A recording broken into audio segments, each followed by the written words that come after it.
Assalamualaikum warahmatullahi wabarakatuh. Alhamdulillahirabbil alamin. Assalatu wassalamu ala asrafil anbiya'i wal mursalin sayyidina wa maulana Muhammadin wa ala alihi wa sahbihi ajmain. Amma ba'd. Pertama-tama marilah kita panjatkan puja dan syukur kita kehadirat Allah Subhanahu wa taala atas segala kenikmatan yang telah diberikan kepada kita.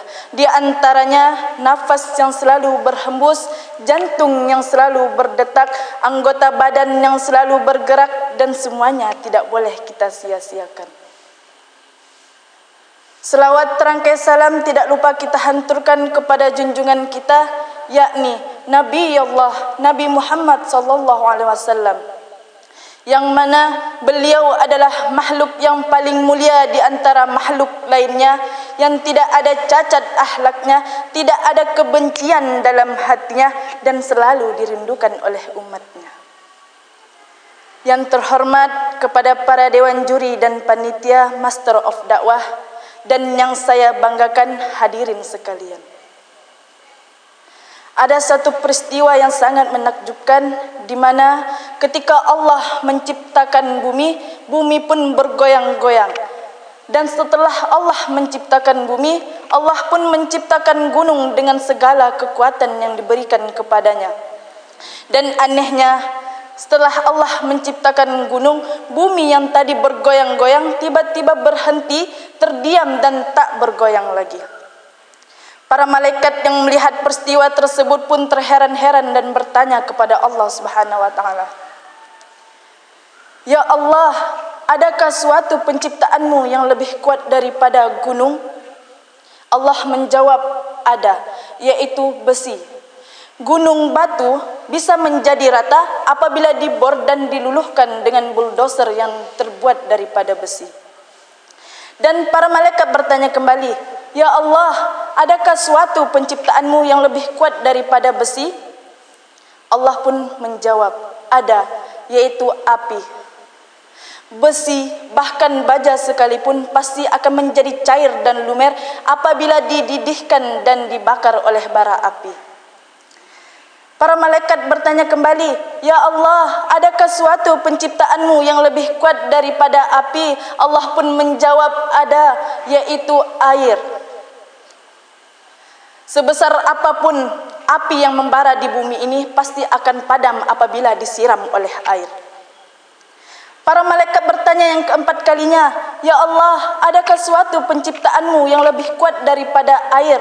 Allah pun menjawab kembali, "Ada, yaitu angin. Air di samudra luar bisa terangkat bergulung-gulung, bergelombang mengombang-ngambing kapal yang ada di lautan. Karena apa? Karena dahsyatnya dari kekuatan angin tadi." Masya Allah hadirin. Dan mendengar jawaban tersebut, para malaikat pun bertanya untuk yang terakhir kalinya, "Ya Allah, adakah suatu penciptaanmu yang lebih kuat daripada semua itu?" Allah pun menjawab, "Ada, yaitu seseorang yang bersedekah dengan tangan kanannya sementara tangan kirinya tidak mengetahui." Yang maksudnya adalah seseorang yang bersedekah dengan hati yang ikhlas, tanpa rasa pamrih dan tanpa mengharapkan balasan dari orang lain. Orang yang bersedekah dengan hati yang ikhlas inilah yang mendapat kekuatan yang hebat, kedudukan yang tinggi dan terhormat, dan mendapat balasan yang berlipat-lipat gandanya. Sebagaimana firman Allah yang berbunyi, "A'udzu billahi minasy syaithanir rajim. Bismillahirrahmanirrahim. Mathalul ladzina yunfikuna amwalahum fi sabilillahi kamathali habbatin ambatat sab'a sanabila fi kulli sumbulati Mathalul ladzina yunfikuna amwalahum fi sabilillahi kamathali habbatin ambatat sab'a sanabila fi kulli sumbulati habbah wallahu yudha'ifu liman yasha' wallahu wasi'un alim. Shadaqallahul azim. Yang artinya, perumpamaan bagi seseorang yang menginfakkan hartanya di jalan Allah adalah seperti sebutir biji yang menumbuhkan 7 tangkai dan di setiap tangkainya terdapat 100 biji. Dan Allah melipat gandakan bagi siapa yang dikehendakinya, dan Allah Maha Luas Maha Mengetahui. Quran Surah Al-Baqarah surah yang kedua ayat 261. Hadirin yang dirahmati oleh Allah Subhanahu wa taala. Jangan pernah kita takut harta kita akan berkurang, karena dari ayat di atas saja sudah menjelaskan bahwa Allah akan mengganti pahala kita dengan berlipat-lipat gandanya. Karena ada beberapa keutamaan nih hadirin apabila kita bersedekah. Yang pertama, terbukanya pintu rezeki kita. Yang kedua, terhindarnya dari penyakit hati. Penyakit hati yang dimaksud di sini adalah perasaan iri dan dengki terhadap orang lain. Yang ketiga, terhindarnya dari mara bahaya. Yang keempat, terhindarnya dari api neraka. Semakin banyak kita bersedekah, semakin jauh pula diri kita dari jilatan api neraka pada saat kiamat kelak. Yang kelima, para malaikat akan mendoakan kita. Dan yang terakhir, Allah akan mengampuni dosa-dosa kita seperti api yang dipadamkan oleh air. Ada kisah, pada suatu hari datanglah 2 orang wanita kepada seorang kiai. 2 orang wanita tersebut menceritakan peristiwa yang mereka alami ketika pulang ke kampung halamannya.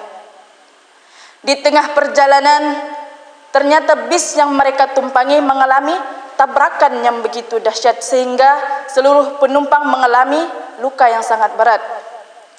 Namun ada 2 penumpang yang selamat dan tak tergores sedikit pun. Siapa mereka hadirin? Mereka tidak bukan adalah kedua orang wanita tadi. Masya Allah kan hadirin. Ternyata hadirin, di balik kejadian tersebut ada 2 amalan yang mereka kerjakan. Yang pertama, berzikir. Yang kedua, sebelum berangkat mereka menyempatkan bersedekah kepada orang yang kurang mampu. Dari kisah tersebut dapat kita ambil kesimpulan bahwa sekecil apapun kita bersedekah pasti akan diganti dan dibalas oleh Allah Subhanahu wa taala. Begitu juga sebaliknya hadirin. Karena berbagi bukan tentang seberapa besar dan berharganya hal yang ingin kita berikan, tapi berbagi adalah seberapa besar. Berbagi bukanlah seberapa besar dan seberapa berharganya hal yang ingin kita berikan, namun berbagi adalah seberapa ikhlas dan tulusnya kita memberikan kepada orang lain.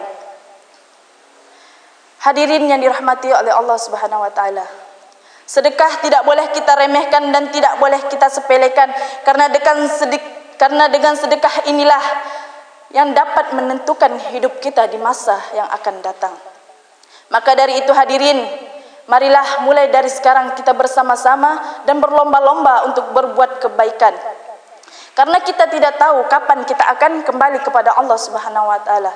Semoga kita senantiasa berada dalam jalannya Allah, yakni mematuhi segala peraturannya dan menjauhi segala larangannya.